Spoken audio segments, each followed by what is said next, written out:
We are biased for Africa, and we believe that we need to innovate for Africa.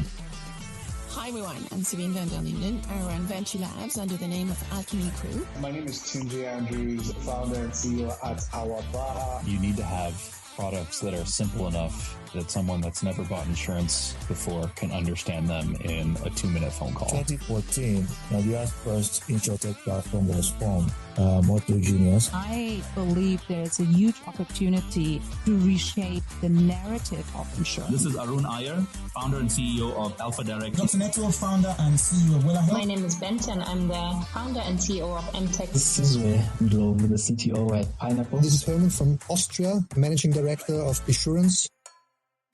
So join us for the new season of InsurTech Business Series podcast. Fresh conversations on InsurTech in Africa. Subscribe now.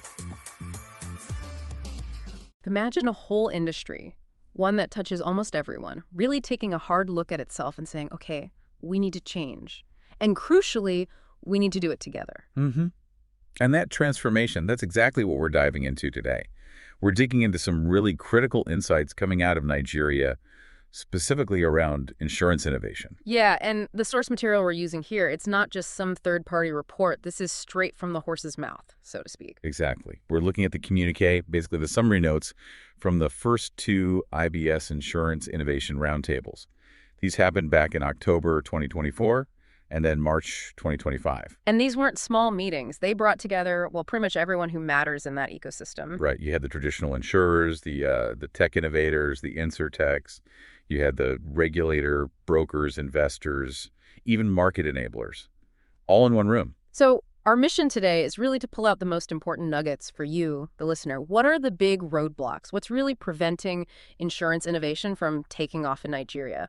And maybe more importantly, what are the actual solutions being discussed?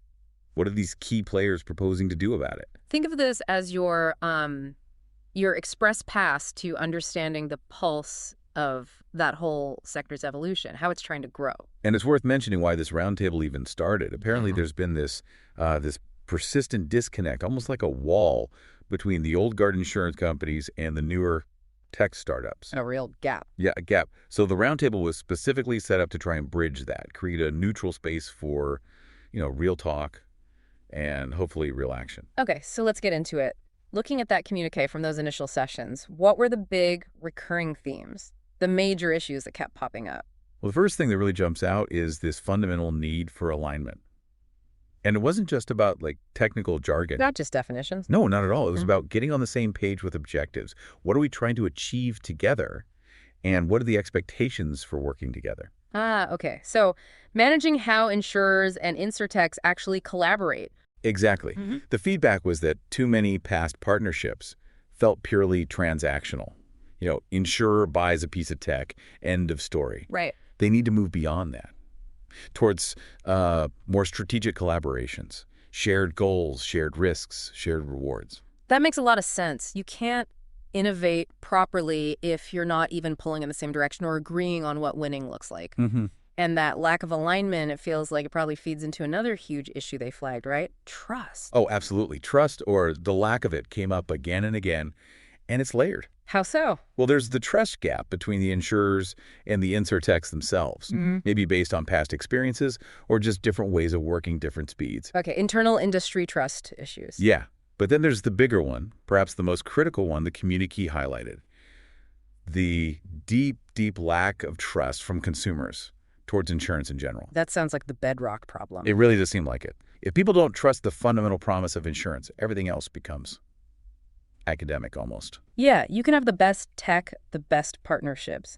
But if the end customer isn't buying in, literally, then what's the point? Precisely. Okay, so alignment, internal trust, consumer trust. What about the regulatory environment? That always plays a huge role in anything finance or insurance related. Regulation was definitely a hot topic. There was a strong call for much clearer rules of the road. And really importantly, for active, consistent involvement from the regulator, NAICOM. NAICOM, that's the National Insurance Commission in Nigeria. That's the one, the main regulatory body. People want them at the table consistently. And there's a very specific point made about the regulatory sandbox. The sandbox. Maybe quickly explain that for anyone listening who isn't familiar. Sure. So think of a regulatory sandbox as like a safe space, a controlled environment. It lets companies like InsurTechs test out new ideas, new products, services, business models that might not perfectly fit the existing rules. But they do it on a small scale. Exactly. Yeah. Small scale with real customers, but under the watchful eye of the regulator. The whole point is to let innovation happen without, breaking anything or putting consumers at major risk. Okay. So the industry is basically saying to NAICOM, we need you to tell us exactly how this sandbox works, how we can use it effectively to experiment. They need that clarity. Got it. A safe zone for testing new things. Makes sense. Yeah. What other big hurdles came up? Data is usually a big one in these conversations. Oh, data was front and center.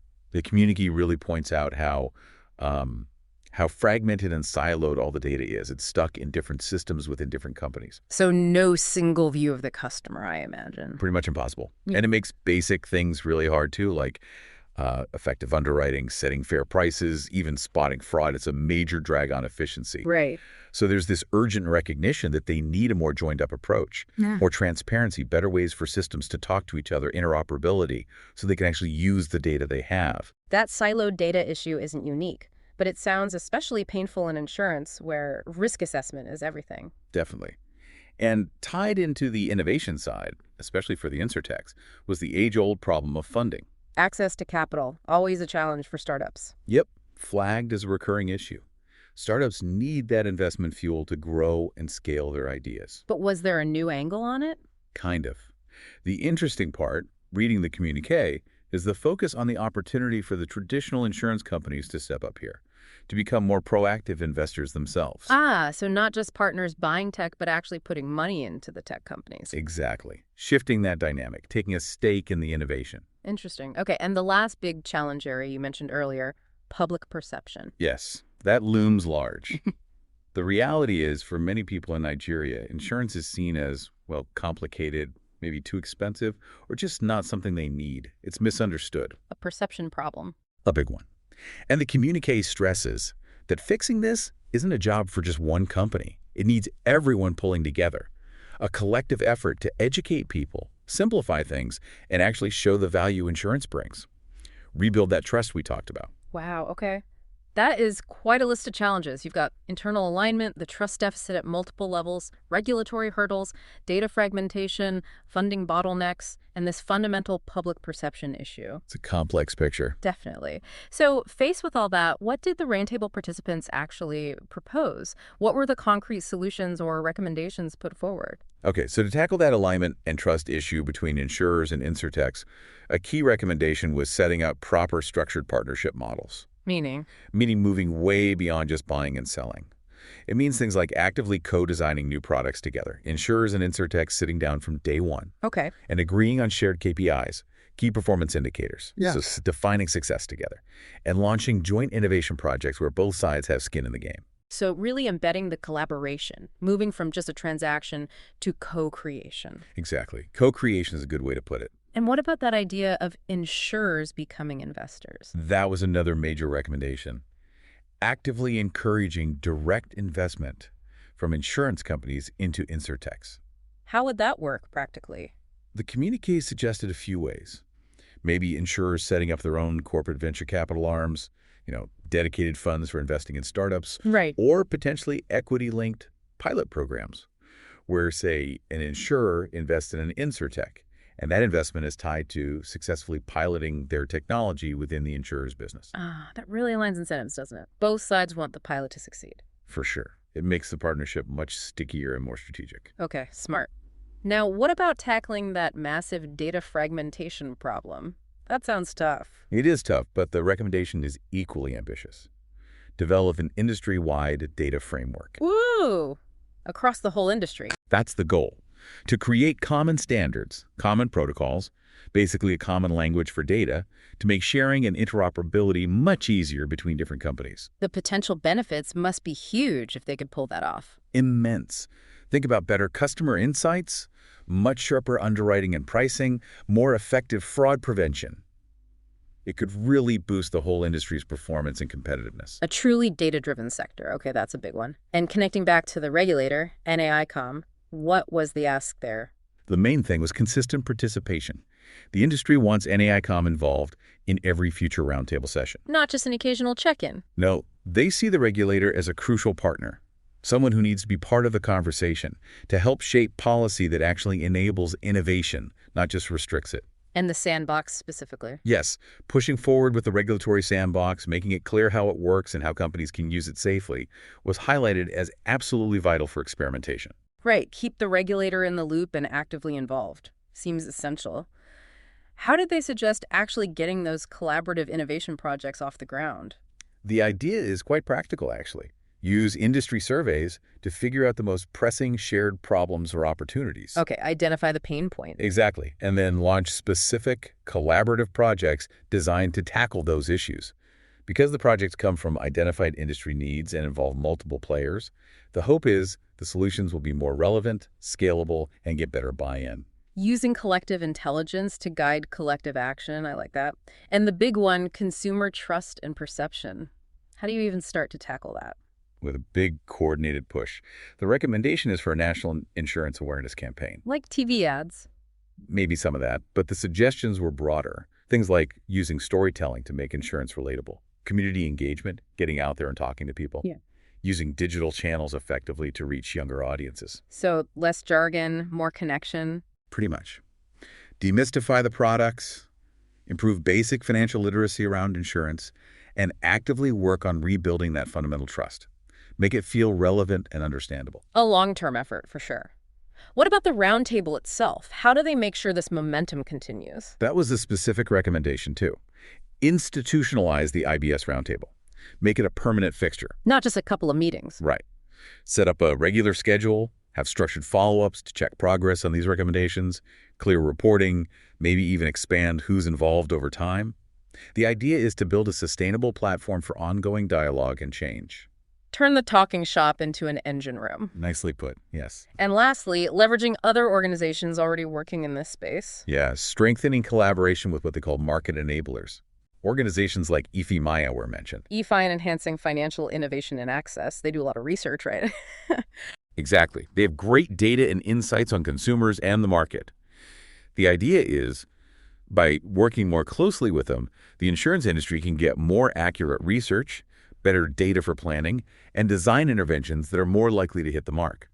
Using evidence to guide the strategy makes perfect sense. So yeah, it's a really comprehensive set of recommendations. It really is. Looking at the Communique overall, it feels like it's not just a list of complaints. It's outlining a pretty ambitious, multi-pronged strategy that involves basically everyone. That definitely comes across as the perceived value.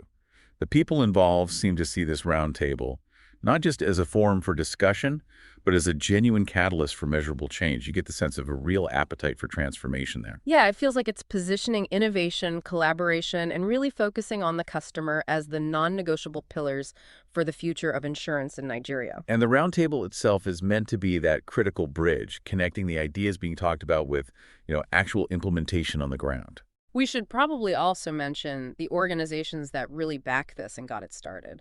Absolutely. The Communique acknowledges the support from GRI, MyCover.ai, and also the Nigerian Insurers Association, the NIA. Their backing was clearly crucial. Okay, so we've covered a lot of ground here. We've gone through the core challenges identified in those early roundtables, everything from that fundamental need for alignment and trust, to the calls for regulatory clarity, dealing with messy data, the funding issue for InsurTechs, and that huge challenge of public perception and literacy. And then we looked at the concrete solutions being put forward by the industry leaders themselves. Things like structured partnerships, insure investment, industry-wide data frameworks. Making sure the regulator is deeply involved, launching collective projects, running national awareness campaigns, and even making the roundtable process itself a permanent feature, working with enablers like IFI. And the key thing is, these aren't just abstract ideas from consultants. These are insights and plans coming directly from the people inside the Nigerian insurance ecosystem who are trying to drive this change. It gives you, the listener, a really direct view into the dynamics, the tensions, and the potential pathways forward for insurance in Nigeria. It's quite a fascinating glimpse into an industry actively trying to reinvent itself. It really is a sector kind of mobilizing itself for a significant shift. So Thinking about everything we've just discussed, this whole complex web of challenges and the ambitious solutions proposed, from rebuilding trust that's perhaps been eroded over years to untangling data to aligning competitors and regulators, if you were put in charge, maybe leading one of these big initiatives, what would be the very first, most impactful step you'd want to take to really kickstart meaningful change and start rebuilding that crucial consumer trust? Something to think about.